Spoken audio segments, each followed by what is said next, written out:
creatives, and welcome back to my channel. Today, because it is the holiday season, we are going to create our own gift tag stickers. Now, I know there are differences between gift tags and stickers, but as recent, there has been a lot of gift tags that have come out to be stickers. So we're going to create our own today. I am in Illustrator. I have my templates set up already. These are very, very simple templates. I just created them using very simple shapes and then modifying some of those shapes. We are going to utilize these to make our gift tags.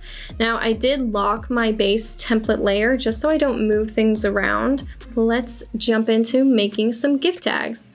Now, I kind of want mine to be a bit more Christmassy. I'm gonna have one with a red background, no stroke. There we go. And just click and drag, hold down that point gesture right here to constrain your proportions. I'm gonna pull it right to the edge and line it up. And my sizing is pretty much going to be 2-inch round, 2-inch square size with some modification for like these other ones here. This one's like 2.5 by 2, and this one's more like almost like a 4-inch by 2. So we're gonna start with this red one, and I want to make a beautiful, I think I'm gonna make like a nice beautiful white present box for this one. Lock that layer because I don't want to select my background, and choose the square tool. Yep, on the left toolbar, choose white in your color selection. Hold down that point over here so you constrain your proportions. There we go. Now, when making these, you want to make sure that you leave room to have someone have the ability to write to and from on, which is kind of like the whole purpose of these. I'm just going to create 2 squares, one there and one here for the top, so it looks like a present. There we go. We utilize our type tool, which is over here on the left toolbar, and write, ooh, my goodness, why are you so big? 24, please. Thank you. Come on over. Use that tool there. There we go. I'm gonna write 2 with the colon, and I'm gonna change the font on that. We don't want Source Sans Pro. We want something really pretty. It's Christmas. Shall we do a classic like Baskerville, or should we do more of like a script font? Let's see. You know, I kind of, oh, there's also Ditto. Do you guys have any favorite fonts? Go ahead and let me know down below if you have any favorite fonts. I think I want to use Ditto. There we go. I'm also going to make this white just so it's more easily readable against the red background. And let's make that less than 24. Let's make that 18. Do 2 and then duplicate that, bring it down, and this one is going to say from. Very original, yeah. There we go, to and from. Now that I'm looking at this size, it might be a little too big still. Let's go down to 14 for both of these and see if we have more space. There we go. Yeah, that's looking better. To and from. Let's make our little present box a little smaller. Let's move him over a little bit. Now, what I'm going to do with the present is I'm going to pathfind them together. There's your combine shapes or your Pathfinder toolkit over here. I'm just going to combine them. Just hit combine all. You get a preview of what the combined shapes does here. That way it makes it easier. You can see right away what you're going to get. There we go. And now I'm going to create some really cute patterns on the present. I'm just going to move my type. All right, geez. I'm just going to move my 2 texts up to another layer. I'm going to lock those in place because I don't want to move them. We're going to go back to the present layer. Present layer. Get it? Okay. So I'm going to then choose my square tool. I'm going to create some ribbon around the present. Let's go ahead and use a nice green. I'm gonna think maybe green and gold would be nice. What do you guys think? Green and gold? It's very classic Christmas. I like green. So we're gonna use green. Here we go. We're gonna make the ribbon quite wide because this is going to be a beautifully ornate ribbon. I'm gonna show you a trick with this as well. Zoom in here and take my rectangle tool. I'm gonna make this more of like a gold yellow color. Oh, that's actually perfect, yes. Okay, create that swatch. Select this green, make that a swatch. You can always make swatches, as I've mentioned before, you can always make swatches by selecting an object or selecting a color and then pressing the plus sign under the swatches panel underneath the solid color when you open up the color panel over here. So I'm going to go back to that. Oh, no, I have it selected. Deselect, go away. Square tool, choose that gold, and I'm going to just make a line. I'm going to duplicate that line, bring it over here. Oh, they are not long enough. So if you zoom all the way in, you can see all your fine details. There we go, and get them just right. Let's do another square tool, rectangle. We'll do red. No, let's do a nice gray, shall we? Like a silver. You can mix metals, right? Do that down the center, make it a bit whiter.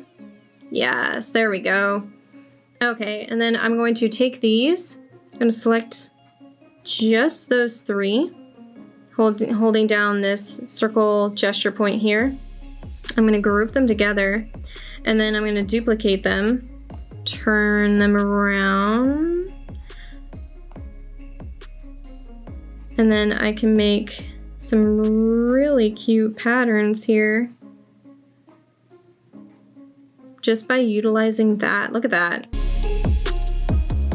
Now I could use like the repeat toolbar over here, and I can do this a lot easier, but sometimes you just want to freehand it, you know, and there's nothing wrong with that.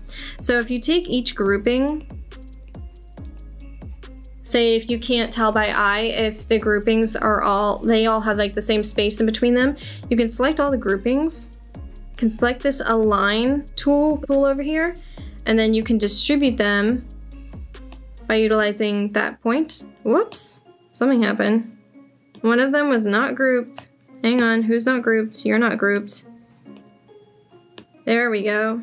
Are you grouped? No. Why are you not grouped together? You're grouped, and you're grouped. Okay, so yeah, it won't work if your objects are not grouped together, so just make sure you have them all grouped. There we go. Align tool, distribute horizontally, spaced all the same. Like all equal spacing in between. There we go. And then you have a really cute ribbon. Look at that. Look how adorable that is.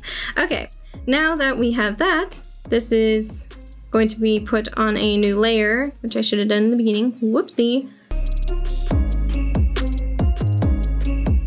That way you have the present separate from your ribbons. Okay, now I can take this layer, and with it being selected, I'm gonna lock my present, the white present layer underneath. I'm gonna select the ribbon only, group it all together, duplicate it. Oh, something happened. Okay, yep. Stacking order matters, so let's choose all of them, duplicate them, turn them around. There we go. It's just slightly longer than we need it to be. Let's just pull those edges in. And we have a really cute present so far. Now, this is not lined up how I would prefer it to be lined up. So you can just choose that, move it over slightly to where it is lined up. There we go. And that does change the spacing in between these. So I'm just gonna move these over slightly. Much better. Oh, that's still not fully lined up. So make sure you zoom in close and make sure it gets lined up properly. Now we are missing a shadow. Let's go ahead and go back into that present layer. I'm gonna unlock it and I'm gonna lock the ribbons on top so that we don't move those. Here's our present.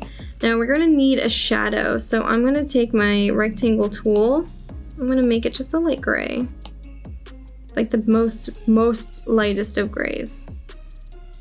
I'm gonna create a shadow, and by creating a shadow, since we don't have like the blur effects or like a shadow effect in here that on the iPad, I'm going to utilize a gradient for this, and it's going to be a very simple linear gradient.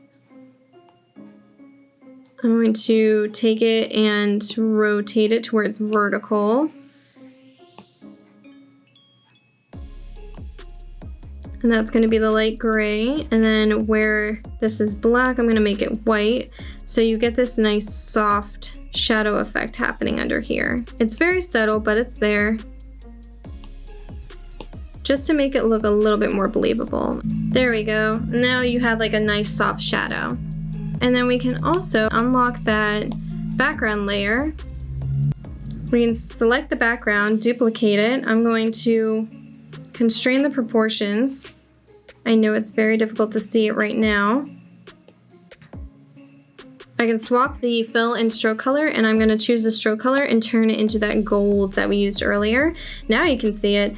And now I'm going to just make a nice light golden ring around the outside just to make it a little bit extra special. There we go. And there is one gift tag sticker done. Now I can go ahead and utilize some of those elements over in this next one, which I think is what I'm going to do because I do really like what I created on that present. So let's go ahead and create a new layer. You're going to utilize the ribbons from the Christmas present before.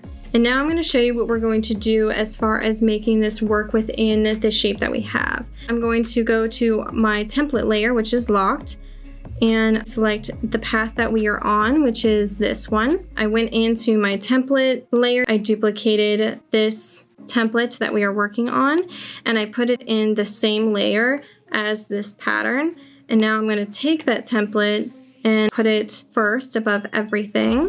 I'm going to take all of these here and I'm going to group them together.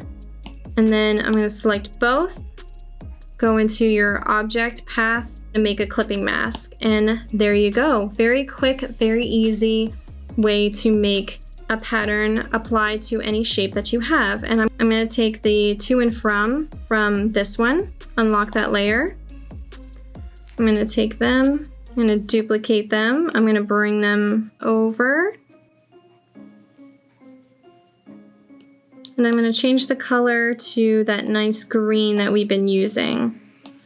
There we go. And I'm going to give them some space. Those are some gift tag stickers for the holiday season. I hope you guys enjoyed this video, how to make really quick and easy patterns and how to utilize clipping masks to create some really fun things. And I will see you all in my next one.